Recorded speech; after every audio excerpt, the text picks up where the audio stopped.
What if Yoda was secretly trained by Palpatine's master? The secret revealed. The screams of dying clone troopers echo across the blood-soaked battlefield of Geonosis. Smoke rises from crashed gunships, lightsabers clash in the distance, but in one quiet corner of the chaos, something impossible is happening.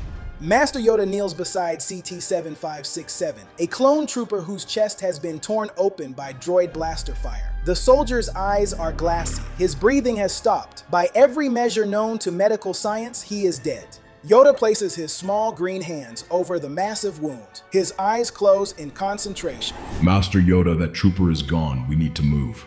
But Yoda doesn't respond. Instead, a soft golden light begins to emanate from his palms. The light seeps into the clone's wound. The torn flesh begins to knit itself back together. Muscle regenerates. Bone reforms. The clone trooper's eyes flutter open. He gasps, drawing his first breath in over 3 minutes. Impossible. That should be impossible. Dead he was. Other Jedi begin to gather. Obi-Wan Kenobi stares in shock. Even the normally composed Plo Koon takes a step backward. Sir, what happened? I remember the blast then. Nothing. Yoda's ancient eyes open. They glow with an inner light that none of the Jedi have ever seen before. When he speaks, his voice carries the weight of centuries. Learned much in 900 years. I have but time to share these secrets, it is. The other Jedi exchange uncertain glances. Master Windu steps forward, his expression grave. Master Yoda, what you just did, it defies everything we know about the Force. The dead cannot be brought back to life. Cannot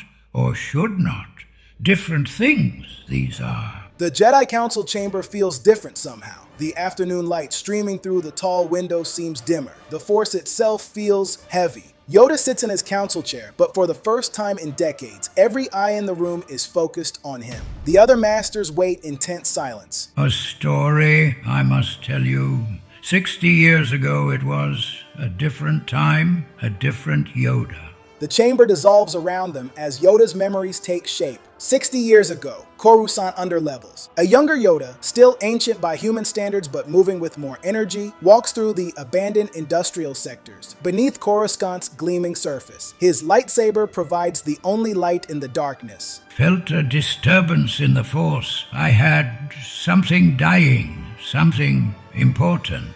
He follows the sensation deeper into the maze of forgotten tunnels and derelict machinery. The disturbance grows stronger with each step. Pain, desperation, and underneath it all, something else. Knowledge. Yoda rounds a corner and stops. Before him lies a makeshift laboratory carved into the tunnel walls. Glowing tanks filled with strange, luminescent fluid line the walls. Holographic displays show complex molecular structures. And in the center of it all, a figure lies dying on a medical table. The being is tall, elegant, with pale skin and refined features. His breathing is labored. His eyes, when they open, are filled with both wisdom and regret. A Jedi, I had hoped, but no. Too late. Always too late. Yoda approaches cautiously. Help you I can. Heal your wounds, the Force will. Heal.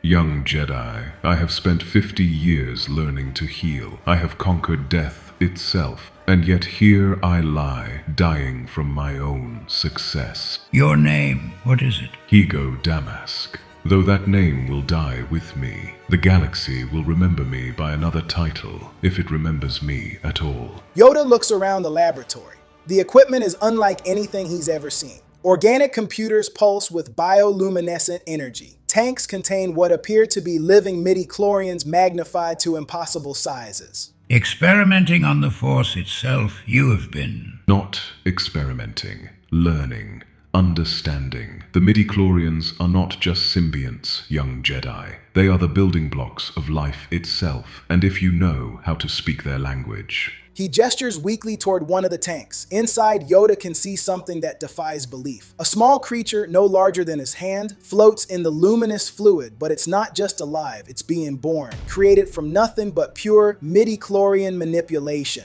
Impossible. Nothing is impossible, only forbidden. Yoda stares at the impossible sight before him, life being created from pure Force energy. His mind races with the implications. But Master Damask, if you've mastered life itself, if you can create beings from nothing, then why do Jedi still die in battle? Why did Master Dooku's former apprentice fall to a simple training accident just last month? Why does the Council accept these losses as the will of the Force? Yoda's ears perk up. He knows the incident Damask refers to. A promising young Jedi struck down in what everyone assumed was a tragic accident.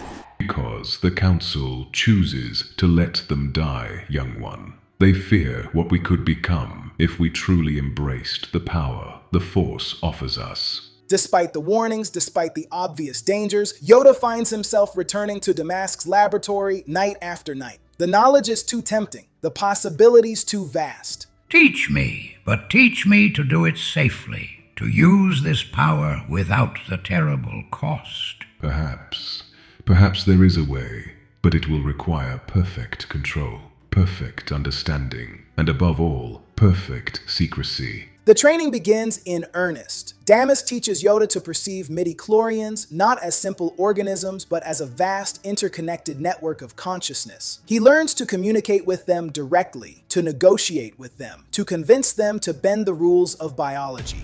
The first lesson is simple healing. Yoda practices on small injuries, learning to accelerate natural healing processes rather than reversing death.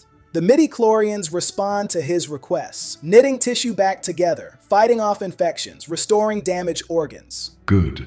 But remember, every healing draws energy from somewhere. Always be aware of the cost.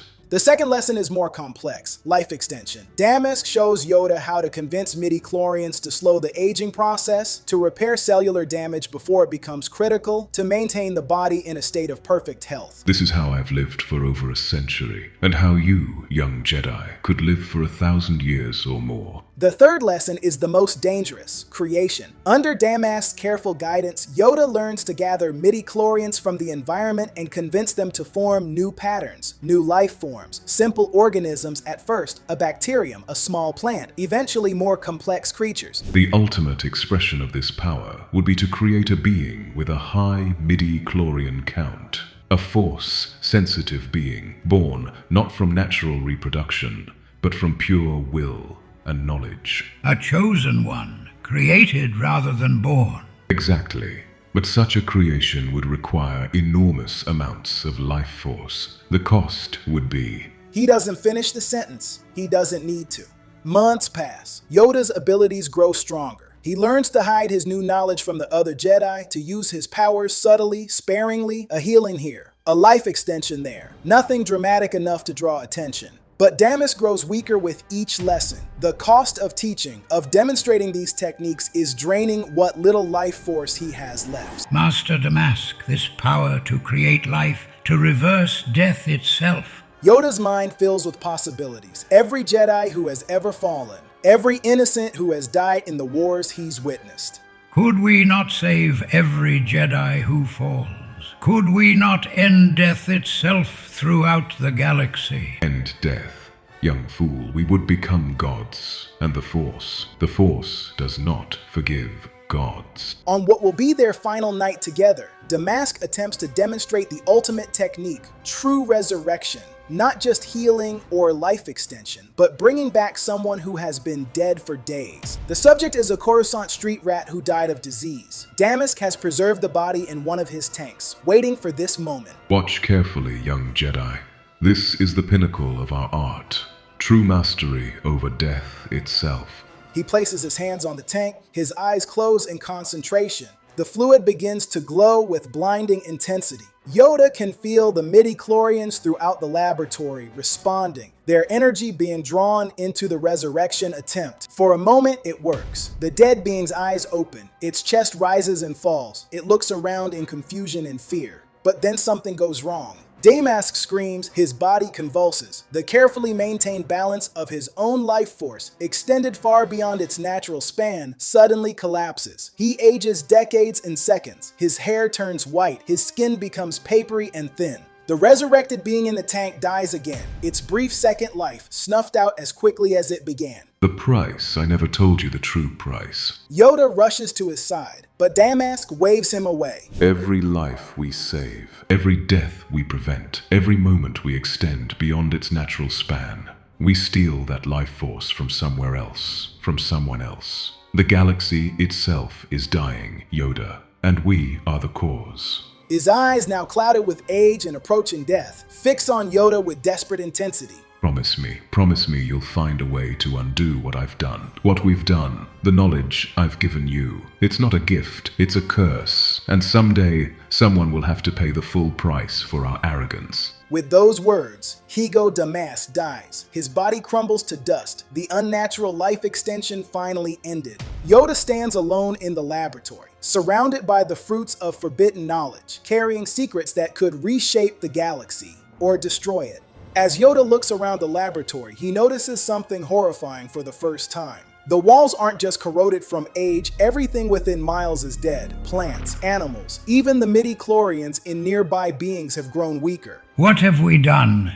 The consequences. The scene dissolves back to the Jedi Council chamber. The Masters sit in stunned silence, trying to process what they've just heard.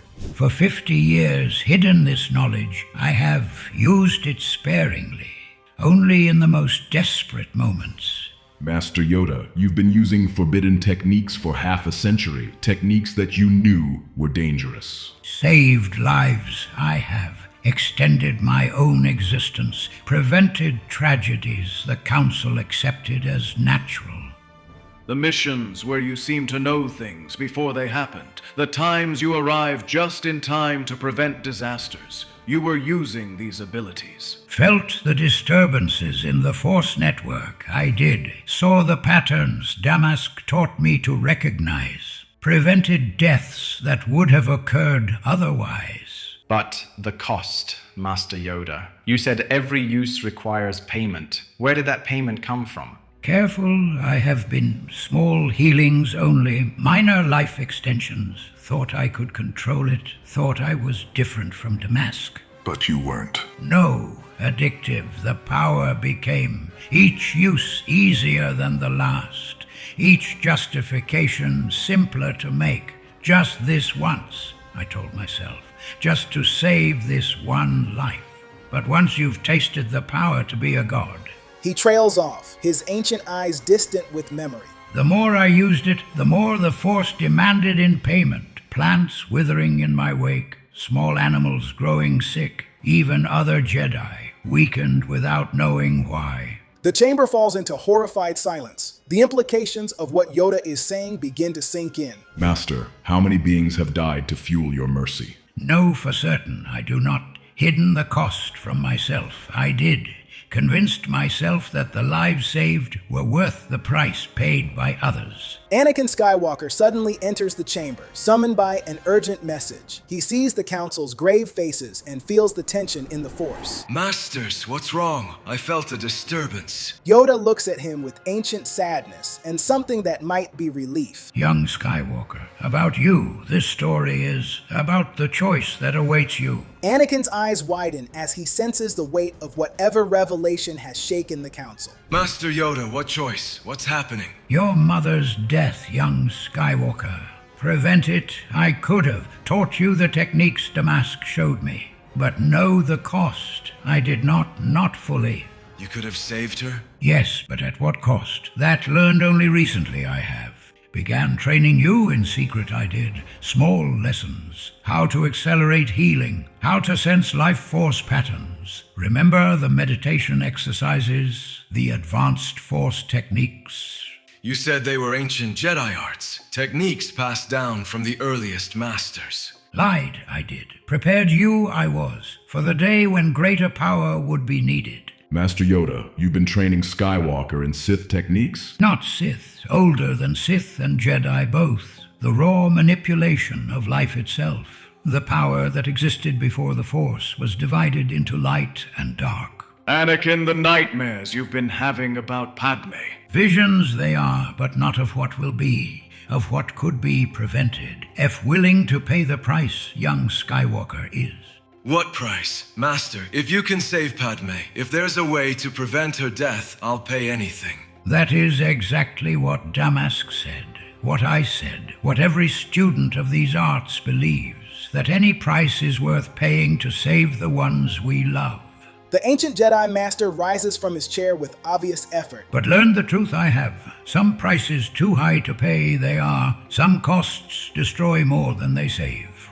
Master, please. She's going to die. I've seen it. In childbirth, she dies, and I can't stop it. If you have the power. Have the power, I do, but use it I should not, for shown me the consequences the Force has. Master Yoda, if you can save Padme, if you have that power and you refuse to use it.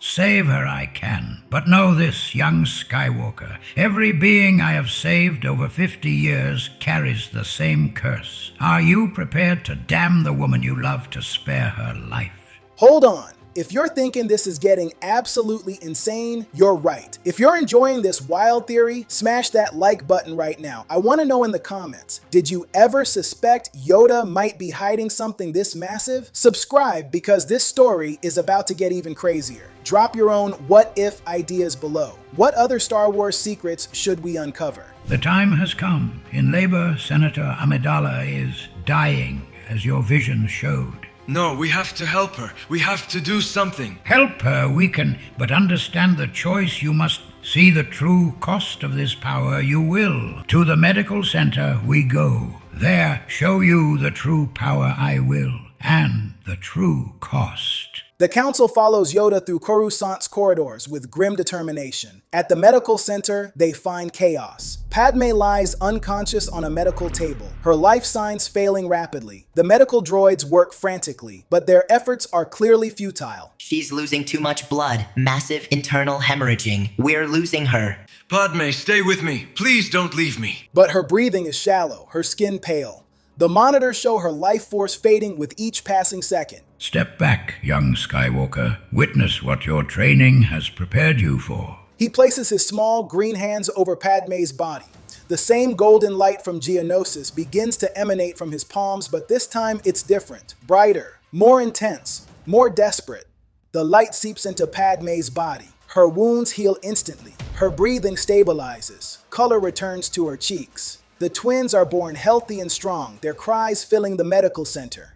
For a moment, it seems like a miracle. Anakin holds his newborn children, tears of joy streaming down his face. Padme opens her eyes and smiles weakly. But then something else happens. The plants in the medical center begin to wither. The lights flicker and dim. Even the medical droids slow their movements as their power cells mysteriously drain. And it doesn't stop there. Through the windows, they can see the effect spreading. Trees that have stood for centuries begin to wilt. Birds fall from the sky. Citizens in the streets suddenly feel weak and dizzy. Master Yoda, the life support systems are failing throughout the entire building. The bill comes due, young Windu. 50 years of small healings, small extensions. Now the Force demands payment. Not just from me, from everyone. As Padme recovers with the twins in her arms, reports flood in from across Coruscant. The circle of death is expanding rapidly. Plants dying in a perfect radius around the medical center. Small animals collapsing. Even some citizens feeling suddenly weak and dizzy, their life force being drained to pay for Padme's salvation. Master Yoda, what have you done? Revealed the truth, I have. For 50 years, hidden the cost of my actions. But hide it no longer I can. He gestures weakly toward the window. Outside, the circle of death continues to expand. Trees that have stood for centuries are withering in minutes. Birds fall from the sky like rain. Even the Force-sensitive beings in the area can feel their connection weakening. Every healing, every life extension, every moment I have cheated death. The energy came from somewhere, from the living Force itself. You've been draining the galaxy's life force for 50 years? Not just the galaxy, the Force itself. Demask warned me, but listen, I did not. Thought I could control it. Thought I was wiser than he. But Padme is alive. The twins are healthy. We saved them. Yes, but at what cost? Look around you, young father. See what your wife's life has purchased. Through the Force, they can all feel it now. A wound in the fabric of reality itself. 50 years of small violations of natural law have created a massive tear in the Force's natural balance. And that tear is growing larger with each passing moment. Master, if this continues, if the drain spreads beyond Coruscant. Die, the galaxy will. Not in war, not in conflict. Simply fade away, as the Force itself is consumed to pay for my arrogance. Padme stirs in her bed, opening her eyes. She looks at Anakin holding their children, then at the withering plants outside the window. Annie, What's happening? I feel wrong. Like something is feeding on me from the inside. Master Yoda, if my wife's life is killing others, if saving her is destroying the galaxy... One solution there is, but require it will the ultimate sacrifice. The greatest sacrifice any father could make. The resolution. Undo it all we must. Every healing, every life extension, every moment stolen from death's natural course. The implications hit the assembled Jedi like a physical blow. You mean everyone you've saved over 50 years? Would die they would, as they should have, as the Force intended. Including Padme, including our children. Yes, but live the galaxy would, restored the Force would be. Annie, if my life is killing innocent people... No, there has to be another way. There's always another way. Searched for 50 years I have. No other way exists. The wound in the Force grows larger with each moment. Soon spread beyond Coruscant it will, then beyond this system. Eventually consume the entire galaxy it could. Master Yoda, you're asking Anakin to choose between his family and the entire galaxy. Not asking. Showing him the choice that exists. Make it he must, but his choice it is.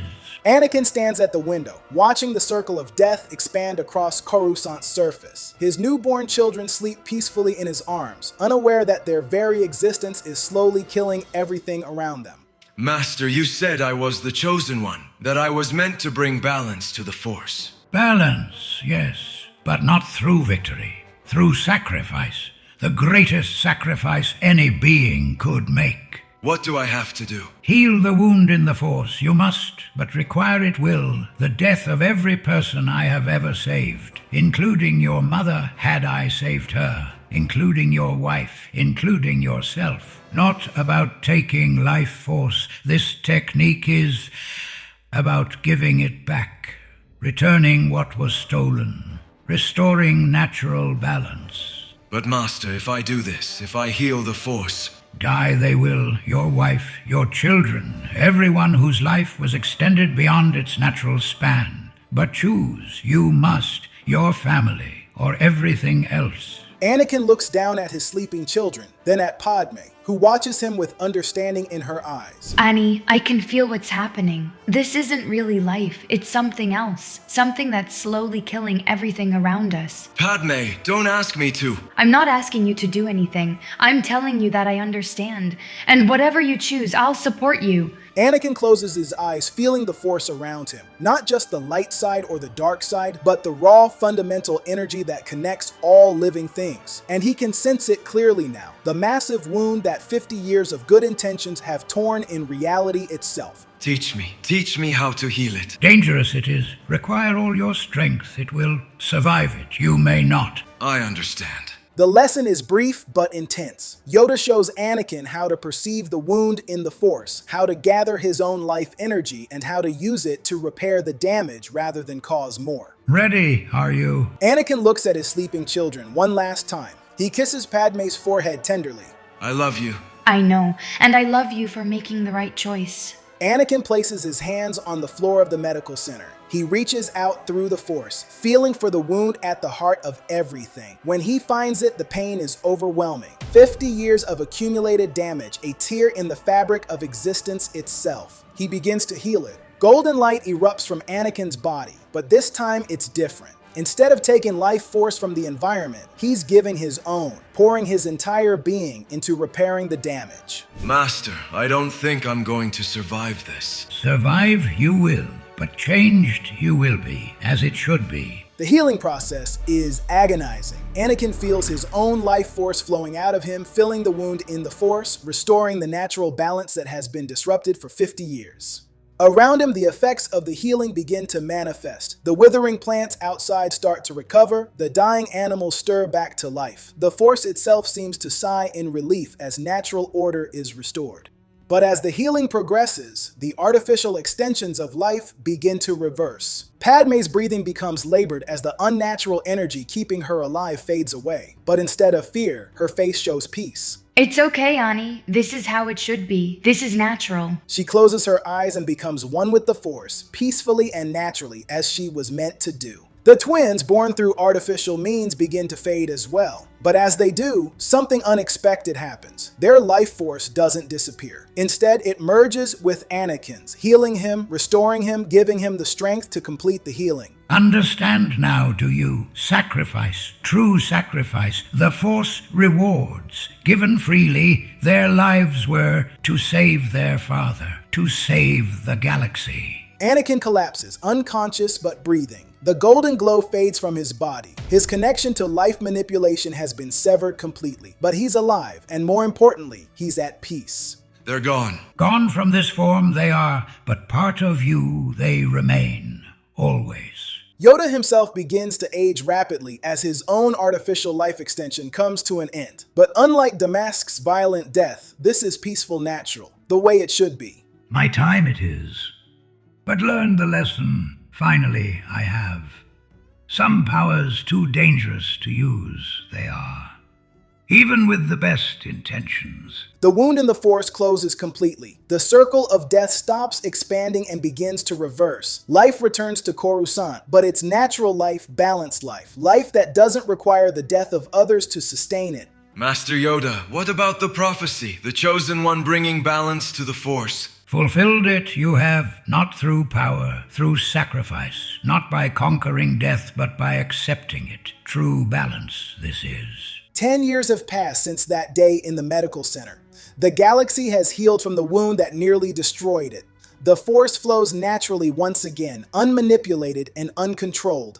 Anakin Skywalker stands in the rebuilt Jedi Temple, older now, wiser. The scars of his choice have healed, but the lessons remain. He serves as a master on the Jedi Council, teaching a new generation about the dangers of power and the wisdom of restraint. Master Skywalker, is it true? Did Master Yoda really have the power to prevent death?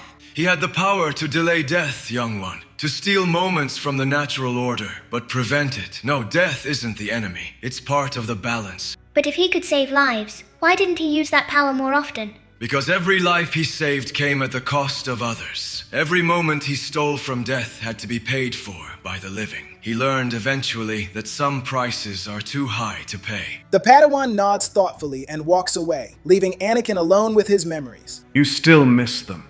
Every day, but I understand now why it had to happen. Love isn't about holding on forever. It's about cherishing the time we have and letting go when we must. Yoda would be proud of the Jedi you've become. He is proud. I can feel him sometimes in the Force. At peace, finally. No longer fighting the natural order, but part of it. They stand together in comfortable silence, watching the sun set over Coruscant. The city bustles with natural life, unaware of how close it came to fading away entirely. Master Anakin, one more question. If you could go back, if you could choose differently... I would make the same choice, young one. Because true strength isn't in the power to control life and death. It's in the wisdom to know when not to use that power. As the stars begin to appear in the darkening sky, Anakin reflects on the hardest lesson any Jedi can learn. The greatest power is knowing when not to use your power at all. As Anakin watches the sunset over Coruscant, he reflects on the hardest lesson any Jedi can learn. That true strength isn't in the power to control life and death, but in the wisdom to know when not to use that power. The Jedi Order has changed since that day. No longer do they fear attachment, but they understand the difference between love and possession. They've learned that some powers are too dangerous to wield, no matter how noble the intention. Anakin never remarried. He never had other children, but he found peace in his choice, knowing that his sacrifice saved not just the galaxy, but the Force itself. And sometimes in his deepest meditations, he can feel them. Padme and the twins, not as ghosts or memories, but as part of the living Force itself. They are at peace, and through them, so is he. The other Jedi learned from Yoda's confession as well. They established new protocols, new safeguards against the temptation to play God. They remembered that the Force is not a tool to be used, but a living entity to be respected. Master Yoda's final lesson became the foundation of a new Jedi philosophy, that the greatest wisdom is knowing the limits of your own power, and the greatest strength is accepting those limits with grace. Years later, when young Jedi ask about the legendary Master Yoda, they're told the truth, that he was the most powerful Jedi who ever lived, not because of what he could do, but because of what he chose not to do. They learned that he spent 50 years making the same mistake over and over again, thinking he could cheat death without consequences. And they learned that his greatest achievement wasn't any technique or power, but the courage to admit he was wrong and help others avoid his mistakes. As Anakin looks up at the stars, feeling the Force flow naturally around him, he speaks to the memory of his master. You were right, Master Yoda. Some powers are too dangerous to attempt, even with the best intentions. The greatest Jedi isn't the one who can cheat death. It's the one who accepts it as part of the balance. So, what I told you was true. From a certain point of view, the wisest Jedi Master in history spent 50 years learning that the most powerful technique of all is knowing when not to use your power. His greatest teaching wasn't about the Force, it was about the courage to let go.